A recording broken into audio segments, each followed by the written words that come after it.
Deus abençoe vocês. Quantos estão sendo abençoados nesses dias aqui? 4 dias extraordinários Deus tem nos dado. E eu creio que hoje o Senhor ainda reservou uma porção especial para a minha vida e para a sua vida. Obrigado, Marisa. Deus te abençoe. E que o Espírito Santo vai falar comigo, vai falar com você. Nós vamos sair daqui mais abençoados ainda. O Senhor é bom. Amém? Tu com alguém perto de você, diga assim: o Senhor é bom.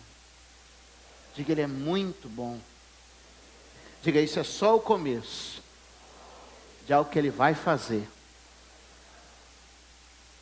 O meu sonho, quando Deus me deu a visão do For Save, traduzindo do inglês, né? Para salvar, é que nós ainda vamos fazer esse congresso. Deus vai nos dar capacidade, habilidade, força. Tudo é uma semente que se planta, amém? E o encerramento, não sei se no próximo, 2015, 2016, mas nós vamos fazer. O encerramento do For Save vai ser uma grande cruzada evangelística para salvar cidades. Tem alguém comigo nessa aí? Estádio lotado. Praça pública lotada. Taquerão lotado. Morumbi lotado. Allianz Parque lotado. Você vê que vai diminuindo, né?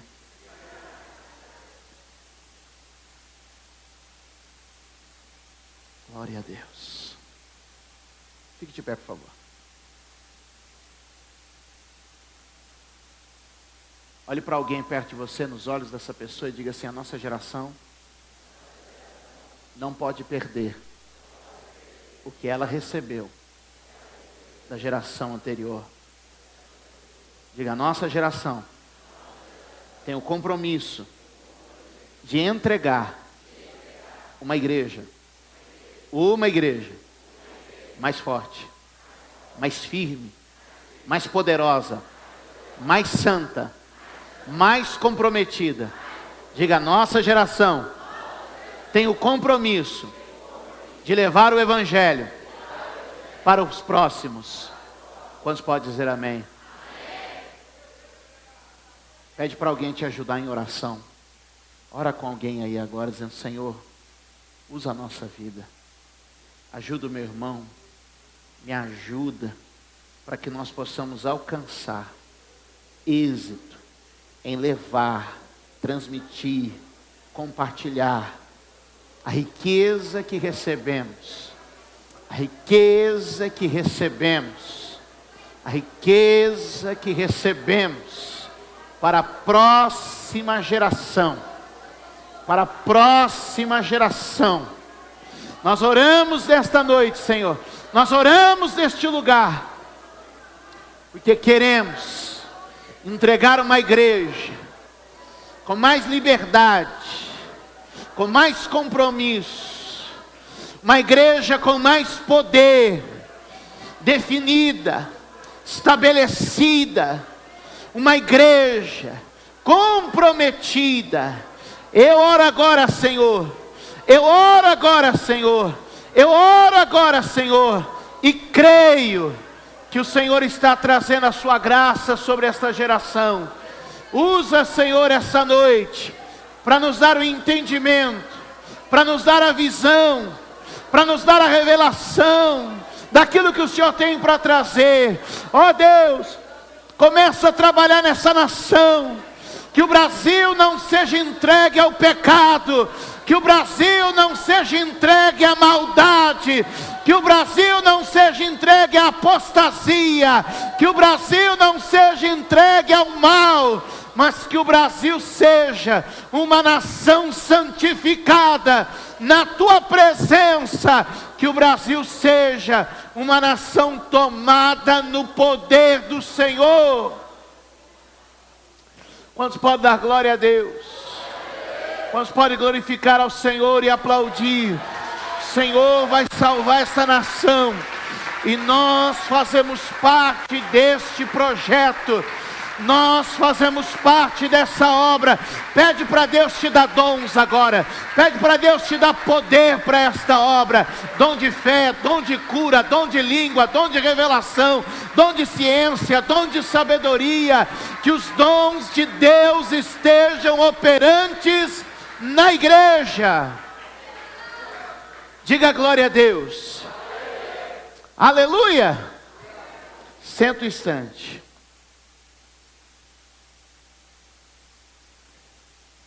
Eu confesso que eu estou um tanto preocupado com como nós vamos entregar para a próxima geração aquilo que nós recebemos da geração anterior. Há 20 anos atrás, 25 anos atrás, uma grande revolução começou a acontecer no Brasil.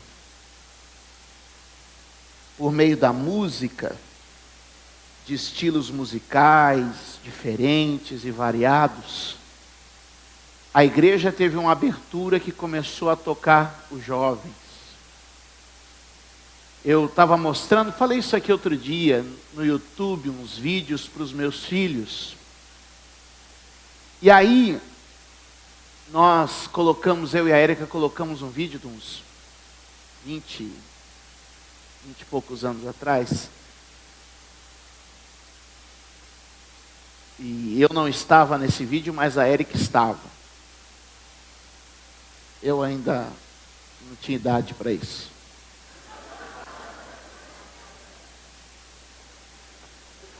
Idade espiritual, amor. Eu estava amadurecendo espiritualmente. Você sempre esteve à frente. Você era mais maduro espiritualmente. É mais maduro espiritualmente.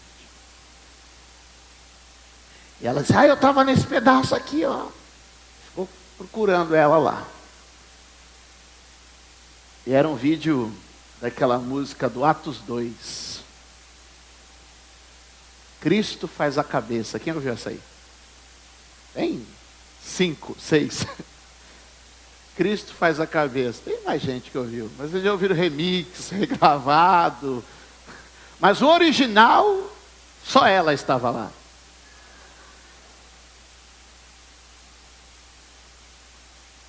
Estava nada.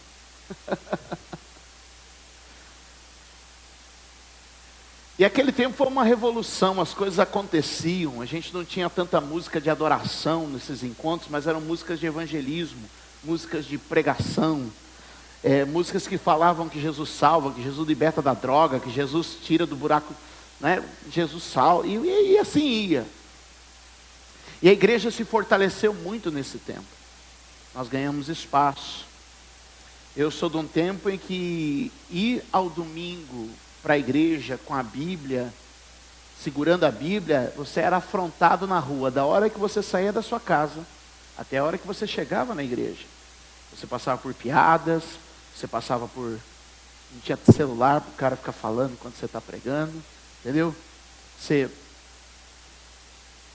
Era outra coisa, era outra época. Você... O que eu estava falando? Você vê como atrapalha, entendeu, irmão? Corta a gente, entendeu? E a lei fala que tinha que dar 400 conto de multa para você. Mas não vou fazer isso não, que você não chegar, dá de oferta ali. A Bíblia, a lei estadual de São Paulo, 400 reais, era 400 reais, agora não sei quando é que está não. 400 reais de multa, se você falar em lugar, tipo igreja, auditório, teatro, no celular. Bacana, né? Se viesse para a igreja é melhor. Vamos lá. E você tinha... Era uma época que você tinha muita dificuldade. Você saía de casa. Você era questionado por andar com a Bíblia. Você era... Crente era louco. Puxa, não vai com esses caras não, que você vai ficar doido. Não lê esse livro não, que sua cabeça vai virar. E era uma série de coisas que nesse mundo não existia. E era muito duro você pregar o Evangelho. Aqui na Praça João Pessoa, eu apanhei entregando folheto. Não apanhei muito não, mas apanhei um pouquinho. Mas Jesus então já deu minha cota, eu já apanhei pelo Evangelho. Então já está legal, entendeu? Da minha parte já foi.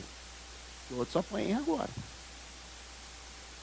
Mas eu apanhei entregando panfleto aqui na Praça João Pessoa, veio um pessoal, tomaram meus panfletos, deram 2 socos no estômago, aqui na boca do estômago, e eu voltei para a igreja, chateado por um lado, mas depois animado por outro, porque eu tive o privilégio. Aí eu entendi, no primeiro momento eu não entendi, mas depois eu amadurecendo fui entender que eu tive o privilégio de apanhar por Jesus. Isso é maravilhoso, glória a Deus, glória a Deus. Era uma época diferente, a gente saía para panfletar, e a gente não tinha essa comunicação que a gente tem hoje, e a comunicação ela é muito boa, sim ou não? Ela nos permite comunicar com vocês, falar com vocês, passar coisas para vocês, instantaneamente. A gente está aqui no culto, tem gente mandando já foto desse culto, tem gente longe agora me assistindo essa mensagem ao vivo, vão assistir durante os próximos dias, e isso vai ficar na rede para quem quiser pesquisar. Ou seja, eu vou estar em casa dormindo e a palavra vai estar pregando. Isso é maravilhoso, sim ou não? Mas acontece que esse tempo também deu lugar, deu voz, deu vez aos medíocres. Também. Hoje o medíocre ganhou uma plataforma para falar a ideia dele. Quando eu comecei, para você poder defender a sua ideia, para você poder transmitir a sua ideia, no mínimo eu tinha que fazer o seguinte: arrumar um lugar, equipar esse lugar, e fazer com que pessoas viessem até este lugar para ouvir o que você tinha a dizer. Já pensou nisso? Então hoje você, quando você posta uma mensagem, quando você coloca um pensamento, não lhe custa nada, praticamente nada, não lhe requer trabalho. Eu vejo algumas pessoas escrever com uma... foi. Mas isso é bom? Maravilhoso. Mas o problema é que os medíocres também ganharam espaço. E aí o que eu tenho percebido, que o sujeito pega frases simples, coisas banais, que não precisa ser um gênio, uma pessoa super inteligente, mas o que ele faz? Ele potencializa o que ele escreve. E como é que eu potencializo um pensamento que não é tão profundo? Já estou ensinando, hein? Como é que eu potencializo um pensamento que não é tão profundo? Como é que eu potencializo uma ideia que não é tão brilhante? Simples. Eu apimento ela com polêmica. Eu apimento ela. Então o cara não é muito inteligente. O gênio. Não é um teólogo. Porque na verdade o que a gente tem hoje é gente fazendo curso fazendo discipulado no Facebook e teologia no Google.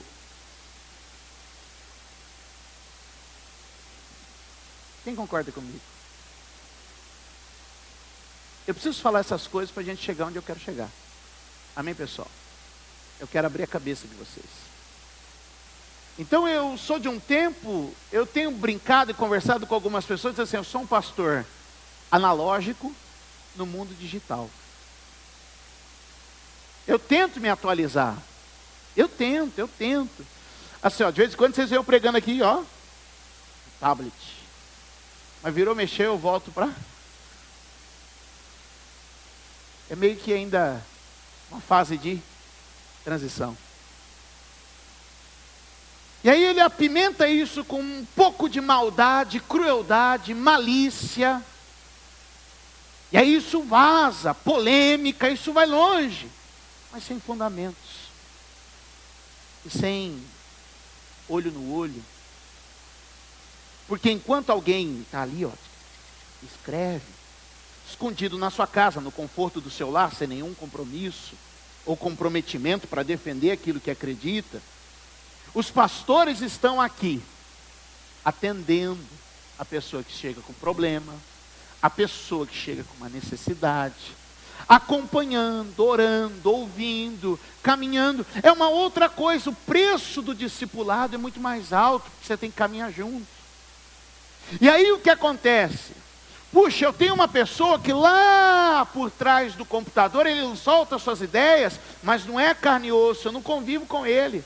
Agora, meu irmão, quando você vem para a igreja, e isso aqui é igreja, é relacionamento, é um lugar de imperfeição, de pessoas imperfeitas, mas é um lugar de glória de Deus. O que acontece? No selfie está todo mundo bem, está todo mundo legal, tudo é bacana. No mundo virtual nós somos nice, 10. Mas quando você se relaciona diretamente é diferente. Porque vai ter dia que você vai chegar aqui, eu estou mal-humorado, ou não estou bem. Cheguei agora aqui, por exemplo, eu cheguei agora 7h20 que eu cheguei aqui, eu estava com fome, cansado, desde as 7 da manhã na batalha, sem parar, tentando, lutando, fazendo as coisas que tem que fazer, porque o meu mundo não é virtual, o meu mundo é real. Então, a pessoa começa a postar coisas, e aí, outro dia deu uma vontade de responder para um lá, dizer assim, ó, fala mal da teologia da prosperidade, com a internet paga pela mãe, aí é fácil. Não é? Fala mal da teologia da prosperidade, você pode falar, mas quem que paga a internet? A mãe. Aí eu vou lá, não tem autoridade. Entendeu? Então o que eu estou querendo ministrar ao coração de vocês é que tipo de ministério nós vamos passar para os próximos. Que tipo de igreja? Uma igreja que só critica, que só olha assim, não concordo com essa música da Ana Paula Valadão. Eu acho que essa nova campanha da Universal não está legal. Eu estou pensando, olha o bispo pregou uma palavra lá que eu não gosto do curso que a igreja está tomando. E aí eu falo assim, eu tenho olhado algumas coisas, isso vai me incomodando. A vontade de perguntar para alguns assim, tudo bem, eu já sei com o que você não concorda. Agora, por favor, me diga, o que você acredita? Quem está me entendendo? Porque nós estamos com um monte de gente dizendo, não concordo com isso, não concordo com aquilo, não concordo com aquilo outro, não concordo com a oferta, não concordo com o louvor, não concordo com a luz, não concordo com a parede branca, não concordo com a metade bege, não concordo com a cadeira azul, não concordo. Tudo bem, agora eu quero saber o que você acredita, o que você aprova, o que você faz e o que você tem feito para levar isso adiante. Então eu estou preocupado e eu quero fazer uma mudança do nosso estilo de liderança. Anota isso aí, uma mudança no estilo de liderança. Nos últimos 20 anos a igreja se tornou poderosa. A igreja evangélica brasileira hoje é poderosa. Ela tem poder.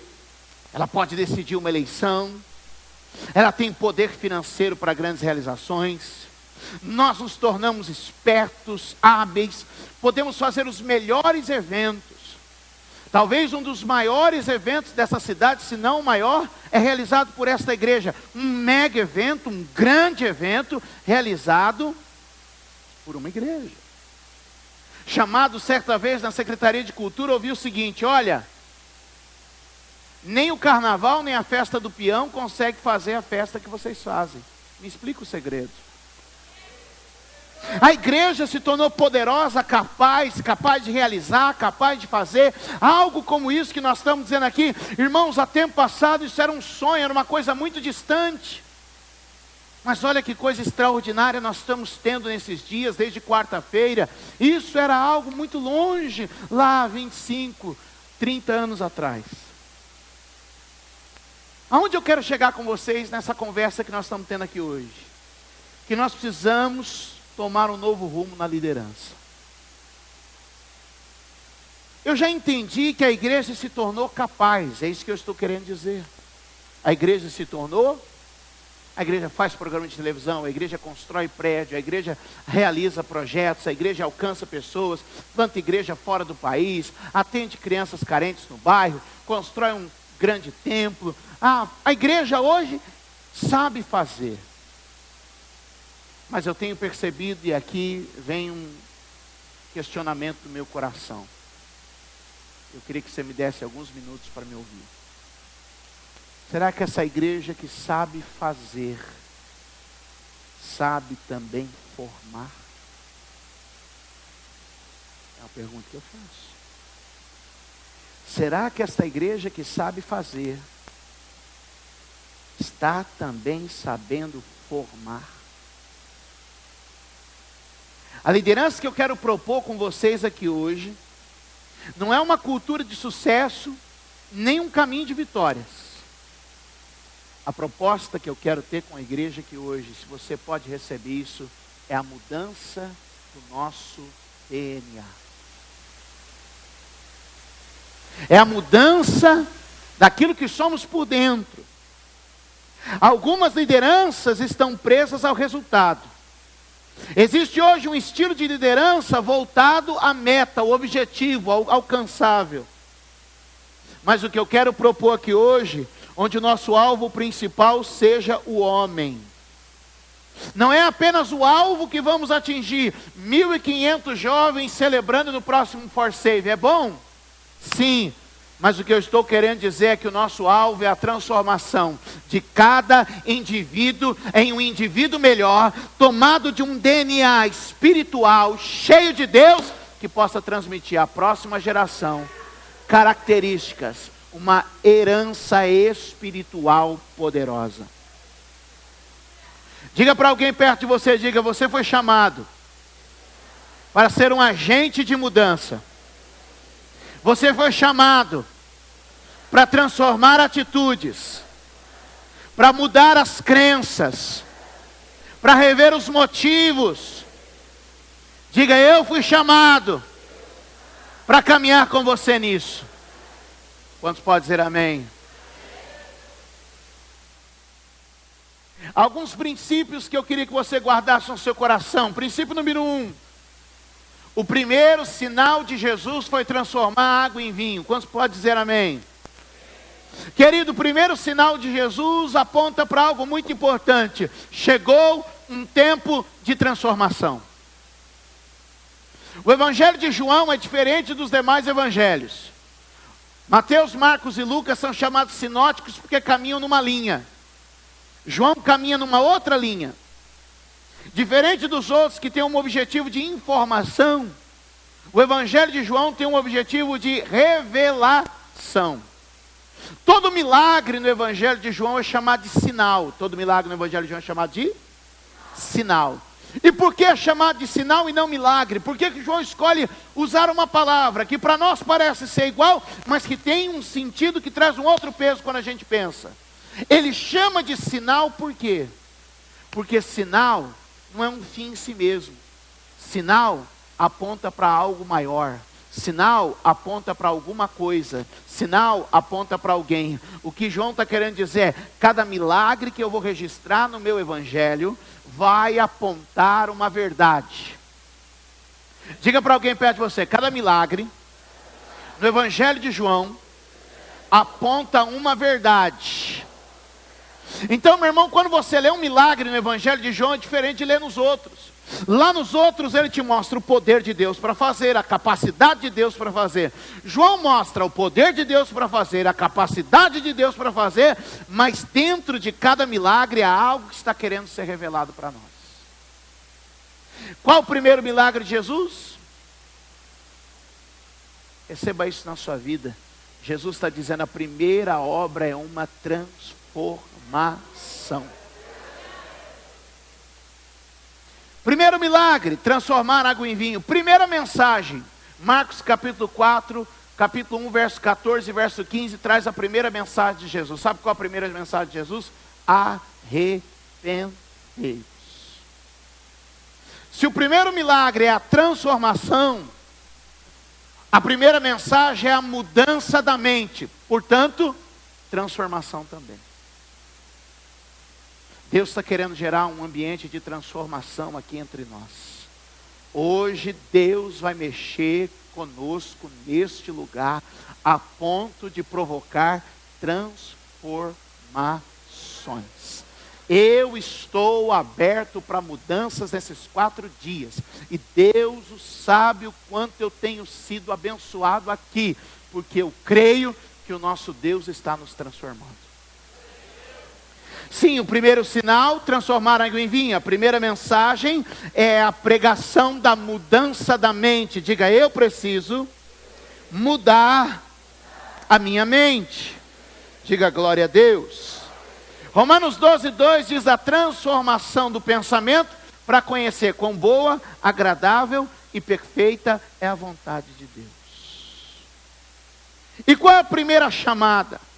A primeira chamada, querido, é quando o Senhor chama os seus discípulos e Ele vai dizer assim, ó, vinde após mim, porque eu vos farei pescadores de homens. O que Ele está dizendo? Eu vou transformar vocês. De algo que vocês são, em algo que eu sonhei para vocês serem. E hoje eu venho aqui com essa palavra. Jesus quer caminhar com você durante os próximos meses, semanas, dias. Jesus quer caminhar com você para transformar você naquilo que Ele já imaginou desde antes da fundação do mundo, daquilo que Ele te separou antes mesmo que você estivesse no ventre de sua mãe, porque Ele escreveu a sua história antes que seus pais se conhecessem. Na eternidade Ele lhe deu um nome, Ele escreveu um pensamento a seu respeito, e eu creio isso está registrado no céu. Deus vai promover mudanças em nossa vida. Eu vim a este lugar hoje desafiado por Deus e para desafiar vocês. Chegou a hora de mudar de fato quem somos. Chega de um evangelho de melhora. Chega de um evangelho olha, que dá um polimento e traz um novo brilho. É a hora de entrarmos no evangelho em que apaga e mata o velho homem e faz surgir a nova criatura em Cristo Jesus, para a glória do nome dEle. Eu não posso sair daqui depois desses 4 dias sendo quem eu era. Eu preciso ser outro renovado na presença do Senhor. Quantos podem glorificar, engrandecer, exaltar o Senhor aqui neste lugar? Deus, eu sei que o Senhor há de fazer mudanças poderosas aqui entre nós. Pois bem, queridos, nós precisamos agora entender que Jesus estava chamando os seus discípulos para transformá-los em líderes, para transformá-los, que eles pudessem levar a sua mensagem, fazê-los apóstolos, enviados dele. Quantos me entendem? No Salmo 100, verso 5, a Bíblia diz assim: porque o Senhor é bom e eterna a sua misericórdia, e a sua verdade dura de geração em geração. A verdade é a palavra de Deus. E o texto diz que essa palavra se transmite de geração em geração. Isso não vai morrer na nossa geração. Você não entendeu o que eu disse? Isso não vai morrer na nossa geração. A geração passada nos alcançou com a palavra. E nós vamos alcançar a próxima geração com a palavra também. Ah, meu irmão, então nós temos que resolver um problema aqui agora. Qual o problema? Conflito de gerações. Por que o diabo levanta conflitos de gerações? Porque a geração passa um legado para outra geração, sim ou não? Mas quando o diabo entra entre gerações, o que acontece? A riqueza desta geração não se transmite à próxima geração. Então imagine assim, que eu tenho uma herança para passar para o meu filho. Mas o diabo consegue entrar entre eu e o meu filho. E essa minha herança se perde. Então meu filho vai ter que começar tudo do zero. Agora digamos que ele já comece, agora digamos que o diabo não entre nesse meio. Ou seja, eu tenho uma herança muito preciosa, e então eu consigo transmitir essa herança para ele. O que vai acontecer? Se eu levei 30 anos para chegar a esse ponto, ele vai continuar daqui, e em 10 anos ele vai fazer o que eu fiz nos 30. Porque ele já tem base, já está adiantado o caminho. Os outros 20 ele vai avançar muito mais. E quando ele entregar para outra geração, o que vai ser uma riqueza extraordinária. Sim ou não? E por que o diabo quer entrar entre as gerações da igreja? Uma geração em conflito com a outra geração. Ele quer entrar para que a riqueza não seja transmitida. Então, o diabo ele entra aqui no meio e diz assim, ó, não, a geração do bispo está errada. A maneira como eles fazem está errado. Vocês agora é que tem a nova revelação. O evangelho sobreviveu 2000 anos e agora vocês que têm a revelação. Claro. Mas o que acontece do outro lado também? Há uma evolução. Há alguém que vai mais longe que a gente. Aí o lado da minha geração olha para a geração e diz, não, esse pessoal está tudo errado, gente, não pode ser assim não. Uma geração se volta contra a outra, e a riqueza conquistada se perde no meio do caminho. Quantos estão comigo aqui? Vamos lá. Os dois estão certos, os dois estão errados. Os dois estão certos, e os dois estão? Quando que uma geração está certa, a geração anterior está certa? Quando ela quer guardar as bases, quando ela quer guardar os valores, quando ela quer guardar tudo que foi construído com suor e sacrifício. Quando que a geração anterior está errada? Quando ela não quer aceitar que a outra vai progredir, que a outra vai avançar. Está certo de um lado, mas está errado do outro. Quando que a nova geração está certa? Quando ela quer romper, quando ela quer ir mais longe.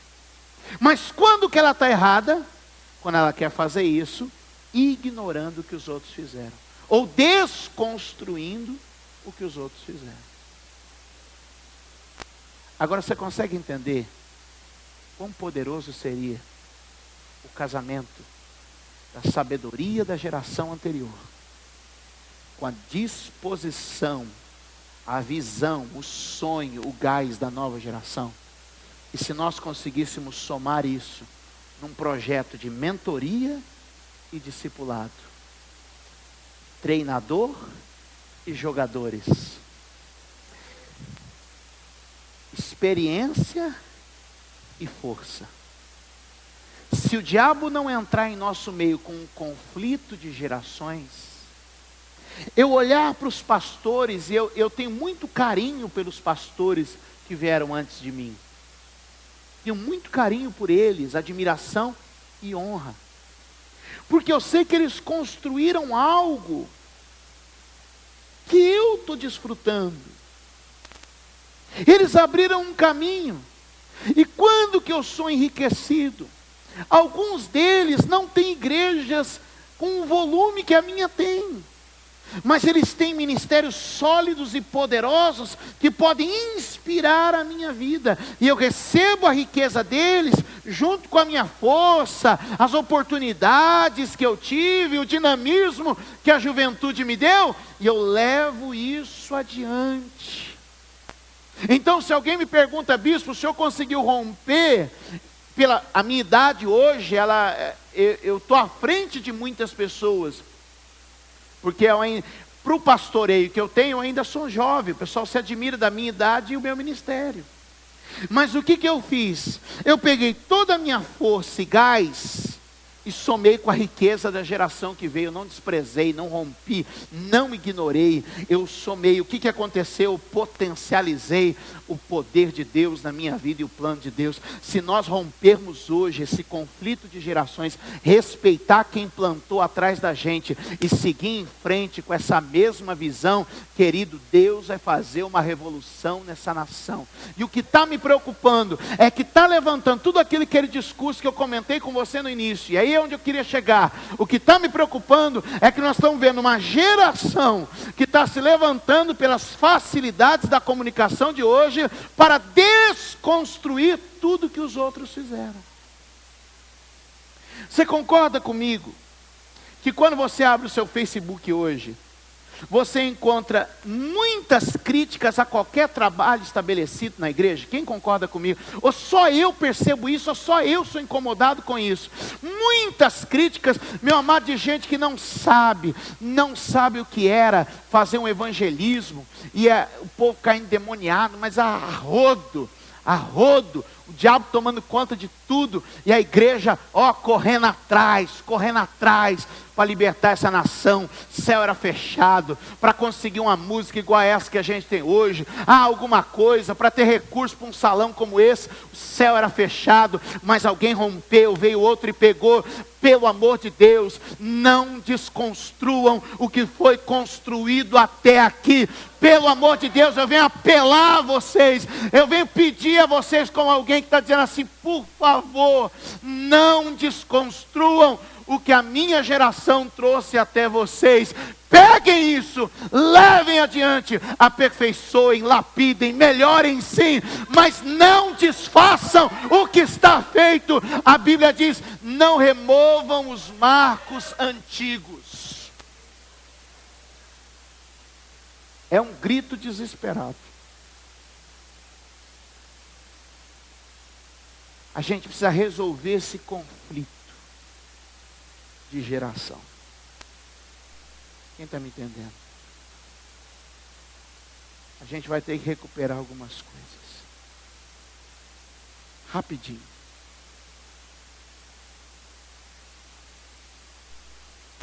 Diga, a liderança não pode ser vista como um teto. Ela tem que ser vista como uma base.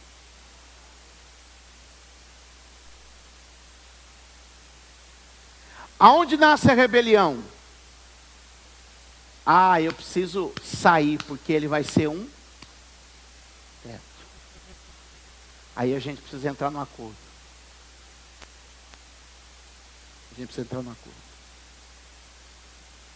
O David não pode olhar para mim como um teto. Está entendendo? Não, eu posso ir aí até chegar no bispo, porque chegar no bispo. E eu não posso me colocar como um telhado para o David, limitador. Qual que tem que ser a minha visão? A visão de Jesus. Qual o princípio de liderança de Jesus? Se você não comprou meu livro ainda, compra hoje. Líder Extraordinário. Princípio de liderança de Jesus.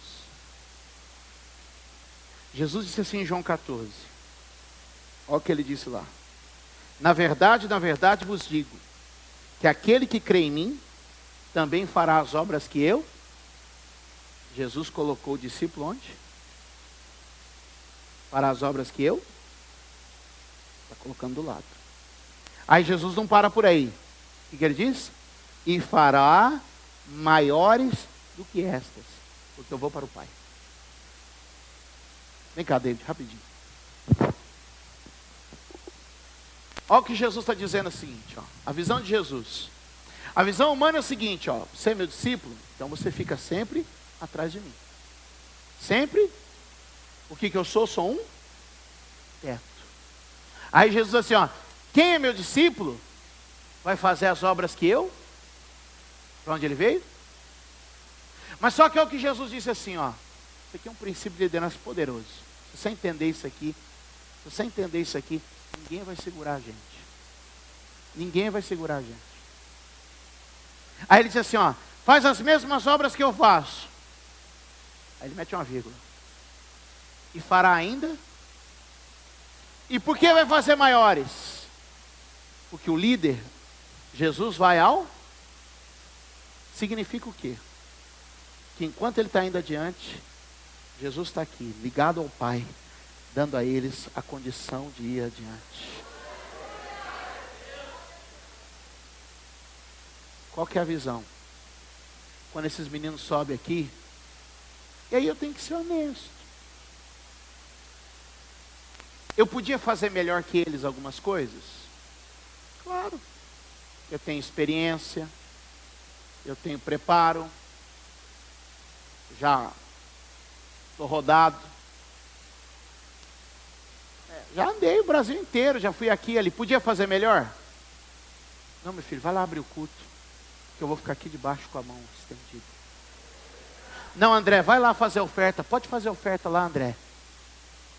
Você tem dúvida se eu fizesse oferta aqui, o que ia acontecer? Vocês me conhecem? Não, vai lá fazer oferta, André. Alguém pode pensar materialmente e dizer assim, ah, bispo, mas vai sair um pouquinho menos aí, né? Eu vou ficar aqui com a mão estendida. Vai dar certo.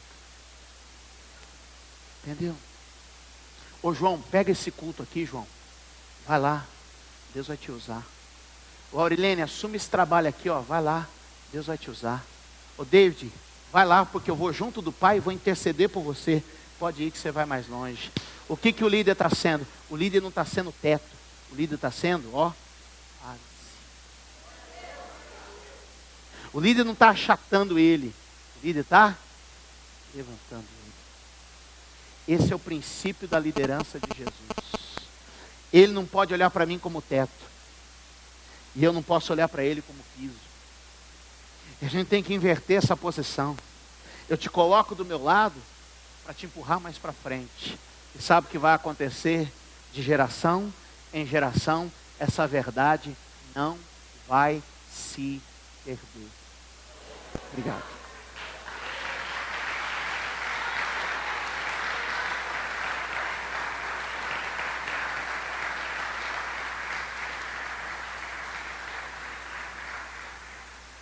Para que isso funcione, vamos para a prática.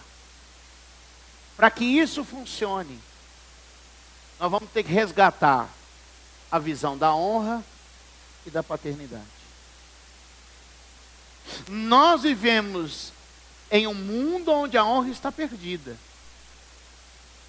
Ninguém honra mais ninguém. A desonra é regra. Sim ou não? A desonra tem sido? Outro dia eu estava com um irmão, ele é mais velho que eu, e ele falou assim, eu não gosto quando o senhor me chama de senhor. Ele é um senhor, tem filhos da minha idade. Ele é um obreiro numa de nossas igrejas. E ele falou assim, não gosto quando o senhor me chama de senhor. Ele é capitão, então é mais velho do que eu, tem uma patente militar. E ele veio falar comigo, eu não gosto que você me chame de senhor. O senhor me chama de senhor. Eu te chamo de senhor, mas o senhor não me chama de senhor. Eu falei, muito senhor numa frase. O senhor não acha?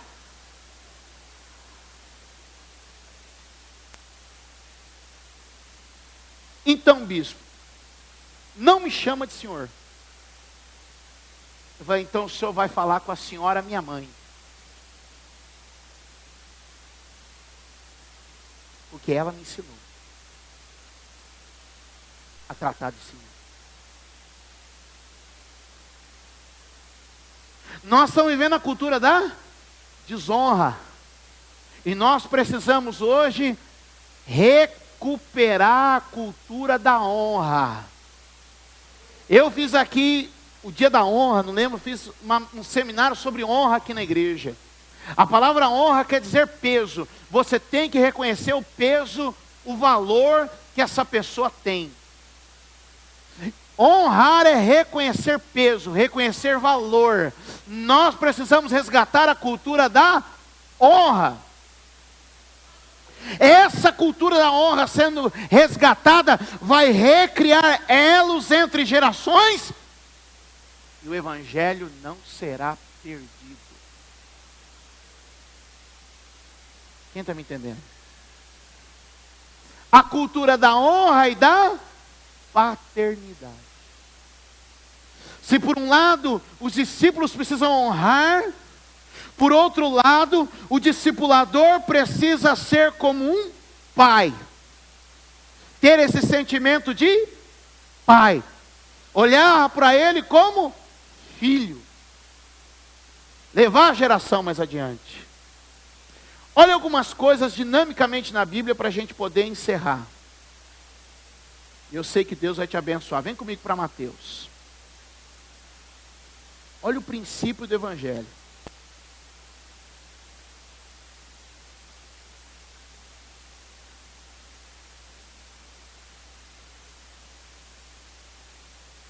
Mateus capítulo de número 10.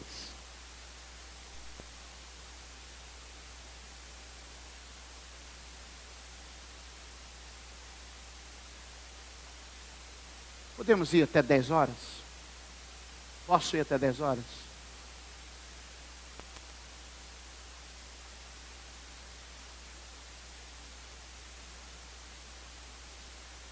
Mateus 10, verso de número 25. Todos acharam? O que diz aí? Basta ao discípulo ser como seu mestre. O que é? Basta ao discípulo ser como seu mestre. Isso é muito importante. Precisa ser criada uma identidade. O discípulo não precisa criar uma... São duas palavras que se opõem. Tem gente que diz assim, eu sou um revolucionário. E a outra geração é reacionária. É o conflito entre o revolucionário e o reacionário. Revolucionário, esses termos surgiram principalmente na Revolução Francesa. Revolucionário quer mudar tudo. O reacionário quer manter como está. E aí entra um conflito entre os revolucionários e os reacionários. Só que nós precisamos entender que nós não temos na Igreja de Cristo o partido revolucionário e o partido reacionário. Nós temos um só corpo, um só cabeça, um só Senhor, um só mestre de todos nós. Uma só palavra, uma só cartilha que nos inspira e nos ensina. Que o Espírito Santo coloque isso no seu coração. Chega de partir a igreja. Quantas igrejas existem?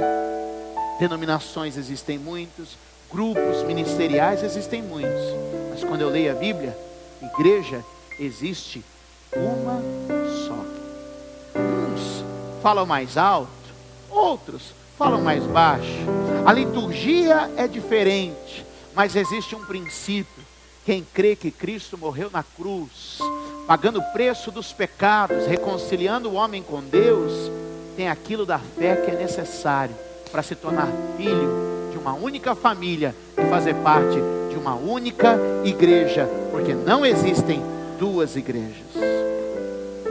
Existem reuniões diferentes, estilos diferentes, mas igreja só existe. Quantos podem dizer amém?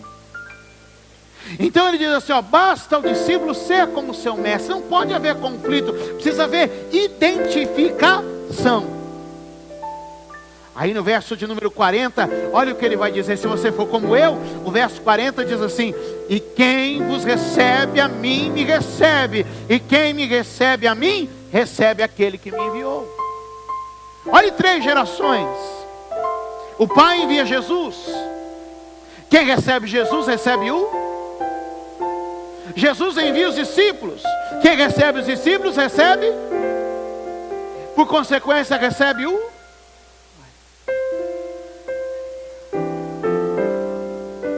E o que acontece conosco, querido, é que nós precisamos cultivar esse espírito, gerar isso no nosso meio. Uma geração que envia a próxima geração.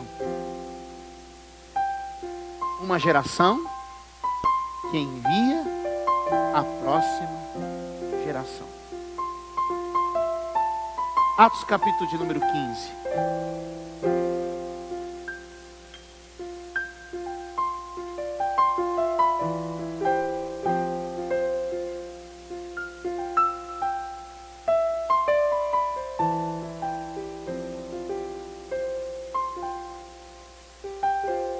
Atos capítulo de número 15. Veja comigo, por favor.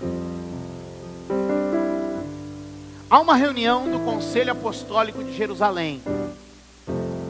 Essa reunião no Conselho Apostólico se dá em virtude dos gentios que estão se convertendo ao Evangelho. Há um conflito na igreja, uma nova geração está surgindo, e a primeira geração da igreja está estranhando. Está o quê? Estranhando. Há um conflito de gerações, revolucionários e reacionários. Uns que estão partindo para um novo modelo, e outros que querem segurar, resistir no modelo antigo. Eles se unem, e quem vai tomar a direção disso? E eu profetizo, vai ser assim com a igreja brasileira. O Espírito Santo vai tomar a direção. Anima aí. O Espírito Santo vai tomar a direção. Eles escrevem uma carta debaixo de uma inspiração. Debaixo de uma inspiração. Eles escrevem essas cartas assim, olha, veja o verso 28. Na verdade pareceu bem ao Espírito Santo e a nós. Na verdade pareceu bem ao Espírito Santo e a... Quem tomou a direção do processo? O Espírito Santo. Quem eram os cabeças da igreja nesse momento? Primeira geração de apóstolos líderes: Tiago, irmão do Senhor, e Pedro. Quem eram? Tiago e Pedro exerciam a primazia sobre a igreja. Eram os líderes da igreja. Ambos estavam ali, a primeira geração. Aí o que eles fazem? Eles escrevem uma carta, verso de número 30, eles enviam, entregam uma carta a quem? A um sujeito chamado Paulo, e a um outro sujeito chamado Barnabé. Lá no verso 36, agora olha como é que está aqui. Pedro e Tiago e os demais, a primeira geração, escreve uma carta, entrega para o Paulo e para o Barnabé. Meus filhos, agora vocês vão fazer o seguinte. Paulo está começando a carreira dele. Paulo é uma outra geração. Você vai pegar a carta que nós escrevemos em nosso nome, olha a autoridade, e vocês vão começar a ler nas igrejas. Então quando vocês chegarem lá na igreja, vocês vão fazer assim, ó. Estou trazendo essa carta da parte de Pedro, Tiago e dos demais apóstolos, e nós estamos aqui lendo em nome deles, porque eles nos enviaram. O que representa isso? A geração anterior dando respaldo à nova geração. Quando Paulo chega lá, se apresenta e diz assim: boa noite, irmãos, a paz. Eu vim aqui trazer uma carta da parte de Pedro, de Tiago e dos demais apóstolos, que me autorizaram a falar aqui hoje em nome deles. Então a carta não é minha, a carta é deles. Eu só sou um mensageiro, um obreiro que eles mandaram aqui. Quando Paulo está lá pregando, ele vai conhecer uma pessoa. Capítulo 16, verso de número 1. Olha a Bíblia é dinâmica e poderosa. E chegou a Derbe e Listra, e eis que estava ali um certo discípulo por nome. Quando Timóteo conhece Paulo, quem é Paulo? Um mensageiro, um obreiro, trazendo um recado de alguém que o enviou, sem vergonha nenhuma, dizendo assim: estou aqui com a carta dos pais, estou aqui com a carta dos meus antecessores, eu estou aqui falando em nome deles, eu estou aqui representando o ministério deles. Aí você vem muito inteligente. Paulo, quem é Paulo? Paulo, você é muito inteligente. Eu reconhecer que o bispo é alguma coisa, eu reconhecer que meu pastor é alguma coisa. Não, eu tenho um chamado, eu sou livre e independente, eu entro no santo do santo e saio a hora que eu quero, é verdade. mas nós estamos falando de ministério, nós estamos falando de chamada, nós estamos falando de herança espiritual, nós estamos falando de receber uma riqueza de quem teve experiência com Deus e levar isso adiante. Nós estamos falando de uma cobertura, de um respaldo, nós estamos falando de honra e de paternidade. Quem está me entendendo? Eu acho que vocês não estão gostando disso aqui hoje não. Ele vai conhecer um moço chamado Timóteo, nessa condição. Timóteo se anima a ir com eles. Aí abre comigo agora lá em 1 Coríntios. Eu estou te falando algo e estou te provando. Não estou teorizando, estou dizendo para você o que aconteceu.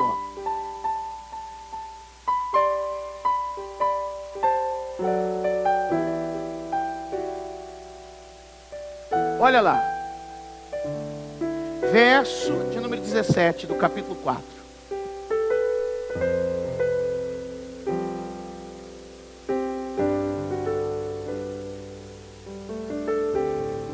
Eu precisava pelo menos umas 2 horas para isso. Mas vocês são uma geração smart. O processador de vocês é diferente, vocês já pegaram. 17. O que está acontecendo aí agora? Leia, por favor. Por esta causa vos mandei Timóteo, que é meu filho amado e fiel no o qual vos lembrará os meus caminhos em Cristo, como por toda a parte ensino em cada igreja. O que Paulo está fazendo aqui com Timóteo é exatamente a mesma coisa que Pedro, Tiago e os demais fizeram com Paulo em Atos 15. Exatamente.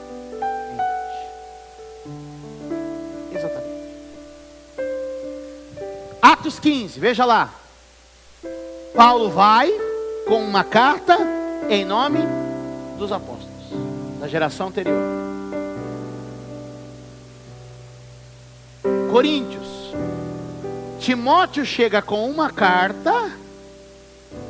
Paz, irmãos, eu estou aqui com a carta do apóstolo Paulo, que me enviou aqui, e ele que está me dando esse respaldo para falar para vocês aqui. O que aconteceu? Uma geração passou para Paulo, Paulo passou para a próxima geração. Irmãos, e a igreja, em coisa de 200 anos, tomou o mundo. E por que nós estamos patinando? Porque entre eu e você o diabo quer colocar barreira. Entre eu e a geração anterior o diabo quer colocar barreira. Se uma geração entregar para outra geração, a outra geração receber, querido, o que vai acontecer é que em pouco tempo nós vamos varrer essa nação com o evangelho. Nós vamos entrar nos palácios de governo deste país. Nós estaremos nas instâncias dos tribunais, nas cátedras das universidades. Nós estaremos, meu irmão, no topo, na base, do lado do outro. A igreja estará sarando essa terra, curando esse país. Porque a verdade se transmite de geração em geração. 2 Timóteo, capítulo 2.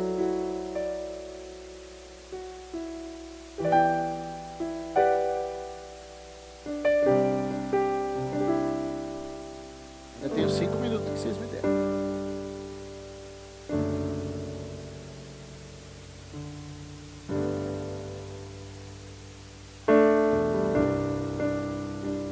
Verso de número 2. 2 Timóteo, capítulo 2, verso 2. Esse versículo resume. E o que de mim entre muitas testemunhas ouviste. Paulo falando para primeira geração aqui, Paulo. Segunda geração, Timóteo. Confio a homens fiéis. Qual geração? Terceira. Que sejam idôneos para também ensinarem os... Que geração é essa? Em um versículo, 4 gerações. Em um versículo, o mesmo Espírito, o mesmo ensino, em 4 gerações. E essas 4 gerações, em 200 anos após a morte de Jesus, levou o Evangelho a todo mundo conhecido e desequilibrou o poder das nações. Que no Brasil a gente levante uma geração unida à próxima geração, uma geração unida à próxima geração, para que os poderes sejam abalados e a igreja espalhe o reino de Deus sobre a terra. Escute isso, eu termino em 2 minutos. Todo homem que achar que pode levar o fardo sozinho, não encontrará outra coisa que não seja a morte. Escute, Moisés,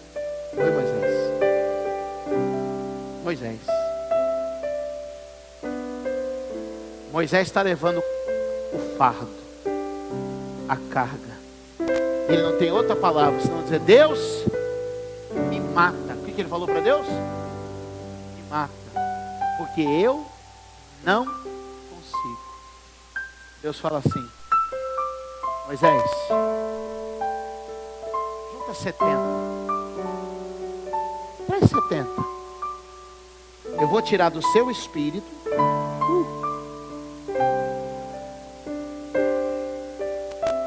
Moisés, junta 70, porque eu vou tirar do seu espírito e vou colocar nele.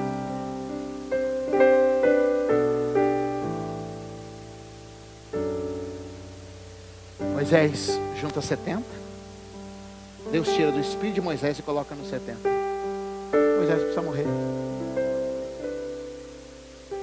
Elias, Senhor, não aguento mais. 1 Reis, Elias pede a morte, capítulo 19. Elias, eu tenho uma receita para isso.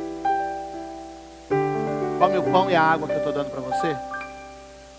Unge o rei na Síria, Jeú, rei de Israel, e Eliseu, profeta, no teu lugar. Faz o seguinte: unge uma nova geração. O fardo não vai ficar só para você. E Deus não muda a receita. O que eu disse? Atos capítulo número 6, a Bíblia diz que começa uma murmuração, um racha na igreja. Atos capítulo 6, poucos dias. Começa um racha na igreja. Pedro para e fala assim: já sei a receita. Procure entre nós 7 homens, cheios do Espírito Santo, dignos de confiança. E nós vamos dar a eles essa autoridade, esse poder. Vamos delegar para eles. O que eles fazem? Levantam uma nova geração de líderes. E a igreja não morre. A igreja não morre. A igreja não morre. Querido, sabe o que eu quero dizer? Essa igreja aqui, ó, vai ficar até Jesus voltar. Porque não é quando o bispo morrer, quando o bispo acabar. Não. Irmão, eu posso desaparecer. Isso aqui vai continuar. Porque uma nova geração Deus está levantando. Daqui 30, 40 anos. É claro que eu quero estar pregando daqui 30, 40 anos. Mas eu quero estar indo na igreja de vocês. Pregar para as pessoas. Às vezes assim, ó, está aqui o meu pastor que me ensinou lá num congresso de jovens. E eu estou aqui com essa multidão. Sabe o que Deus está querendo dizer para você? Deus está querendo criar um novo tempo. De geração em geração. De geração em geração. De geração em geração. De geração em geração.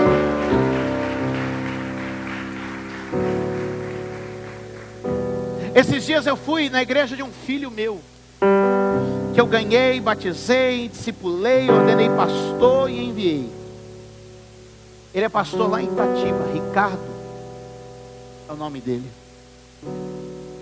Uma igreja linda, ganhando a cidade. O que a gente faz em Suzano, ele está fazendo em Itatiba. Ele me chamou lá, juntou 200 obreiros da igreja dele e disse assim, ó, tudo que essa igreja é, eu aprendi com ele. Princípio da honra.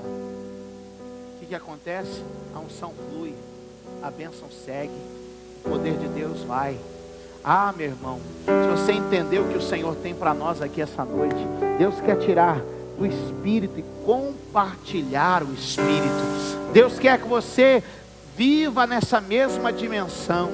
Até onde eu vim, glória a Deus pelo que eu pude fazer. Eu tenho muitas limitações, mas sabe por quê? Porque você vai completar e ir além aonde eu não posso. Eu venho aqui em nome de uma geração liberar sobre a tua vida uma palavra de bênção. Em nome de uma geração liberar sobre vocês uma palavra de vitória. Eu venho aqui hoje ministrar como um pai abençoando filhos, para que vocês sejam a diferença nesta cidade, para que vocês sejam a diferença onde vocês estiverem. Vai haver uma identificação, e eu quero dizer, aquilo que está sobre o meu ministério, quem tiver fé para receber e desejo, pode tomar posse. Senhor, aquilo que o Senhor puder tirar de mim e entregar para Ele, o Senhor pode entregar, porque eu sei que nós estaremos juntos em uma aliança, como povo de Deus. E da minha geração para a geração de vocês, que o Senhor continue realizando uma grande obra, até que toda a terra ouça a palavra do Senhor. Deus te abençoe. Deus abençoe sua vida. E que Deus faça essa obra entre nós. Que Deus cure as gerações. Que Deus restaure as gerações. Fique de pé, por favor. Oh, aleluia. Há uma unção de Deus aqui.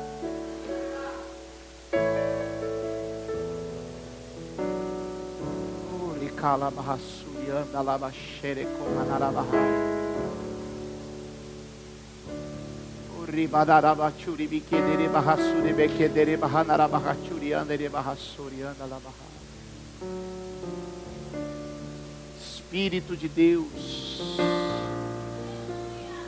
levanta as suas mãos onde você está. E eu vou pedir para Deus partilhar da unção. E que a unção da minha geração caia agora sobre as vasilhas de vocês. Apresenta as tuas vasilhas para o Senhor. Apresenta as tuas vasilhas para o Senhor. Porque a visão que Deus está me dando é que hoje o azeite vai multiplicar. Como aquela mulher que conseguiu somar muitas vasilhas e não perdeu os seus filhos. Hoje nós somamos vasilhas deste lugar. E os filhos desta geração não serão escravizados, porque vai ter unção de Deus.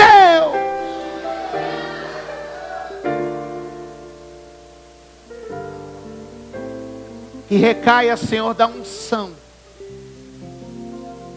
da minha geração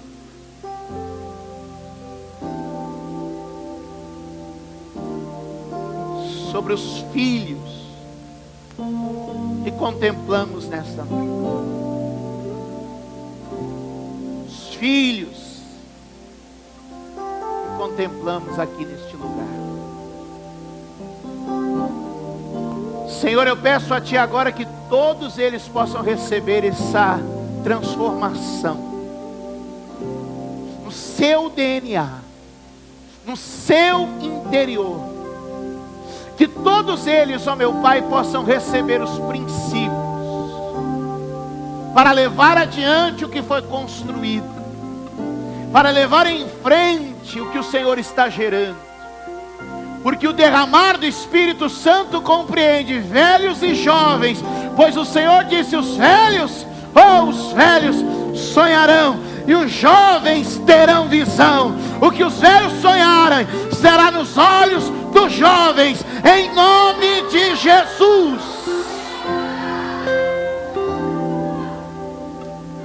Para isso acontecer, o Senhor prometeu derramar do Teu Espírito sobre toda a carne. Oh, levante suas mãos para o céu. Derrama, Senhor, o Espírito Santo sobre toda a carne aqui. Derrama, Senhor, o Espírito Santo sobre toda a carne neste lugar. Derrama, Senhor, o Espírito Santo sobre toda a carne aqui agora. Sim, que uma unção de Deus venha sobre este ministério, venha sobre os pastores, venha sobre os obreiros, Salva-Vidas, MGA, Conexão, que uma nova unção venha sobre esta geração, que dê as oportunidades, os meios, os caminhos, que uma nova unção venha sobre os teus servos nesta hora. Senhor, é a minha oração neste tempo, que nós possamos construir a partir das bases sólidas que já temos. Ó Senhor, é o meu clamor, é o meu pedido, meu Pai. Passe essa unção aqui agora, passe essa unção aqui hoje, passe essa unção sobre a igreja, em o nome do Senhor Jesus eu creio.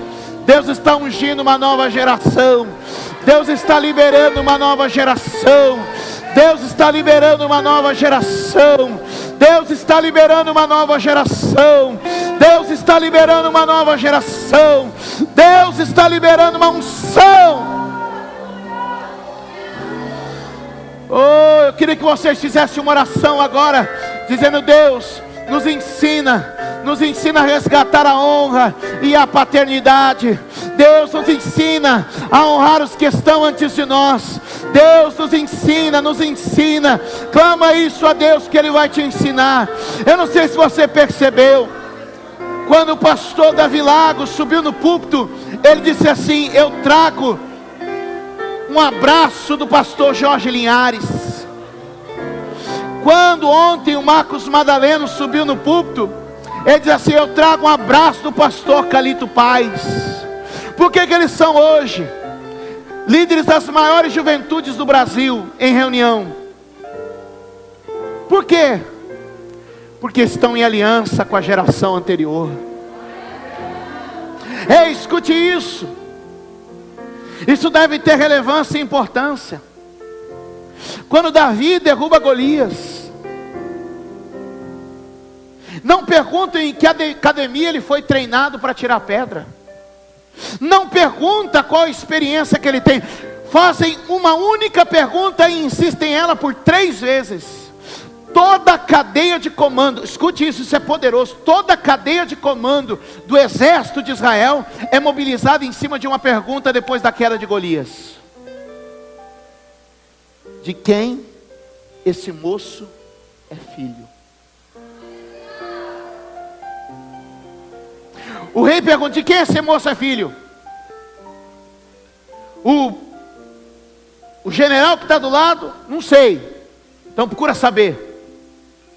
A cadeia de comando começa a caçar de quem esse moço é filho. A pergunta é insistente, até que conseguem trazer Davi, para que Davi diga o nome do seu pai. O que era mais importante saber naquela hora? Para nós nos conte como foi, nos conte como você fez.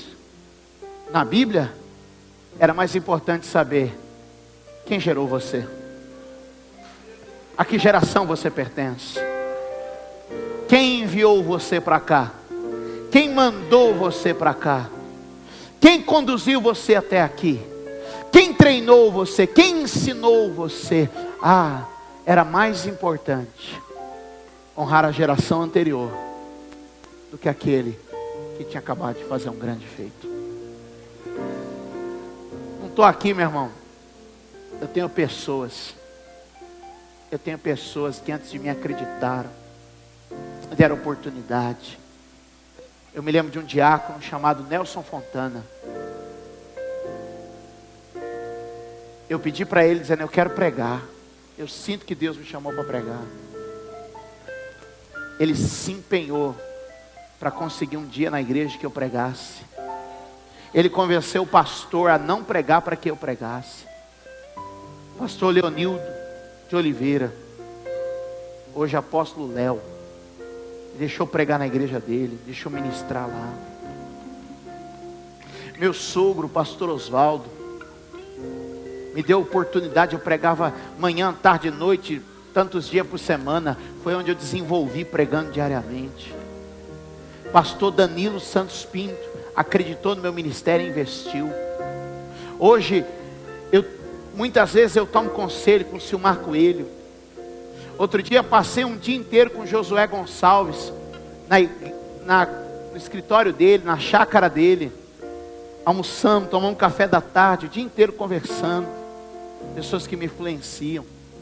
Quantas vezes o pastor Jorge Linhares não pôs a mão na minha cabeça, falou: Júlio, não faz assim, faz desse jeito. Sabe o que é isso? Gente que veio antes e que tem coisa para ensinar a gente. Quantas vezes eu não sento com o pastor Edson Pereira, que vem aqui na igreja, sento com ele, escuto. Às vezes vou até o pastor Rinaldo de Oliveira, uma geração antes da minha, escuto o que ele fala, pego aquilo que serve para mim no meu ministério, encaminho. Sabe por quê? Porque eu sei que eles construíram uma herança, e que se eu somar com o que eu tenho, eu posso ir muito mais longe. Que o Espírito Santo nos ensine hoje aqui a resgatar o valor da honra e da paternidade. Ninguém se faz sozinho, há alguém lhe dando condição de avançar.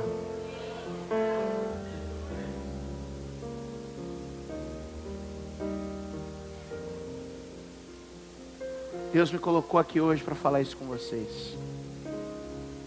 Algo de Deus vai acontecer. Ore a Deus, ore a Deus, ore a Deus aí, ore a Deus, ore a Deus, ore a Deus. Ore a Deus, o Espírito Santo vai trabalhar na nossa vida aqui hoje, em nome de Jesus. Oh, vamos adorar a Deus, vamos adorar a Ele. Oh, aleluia.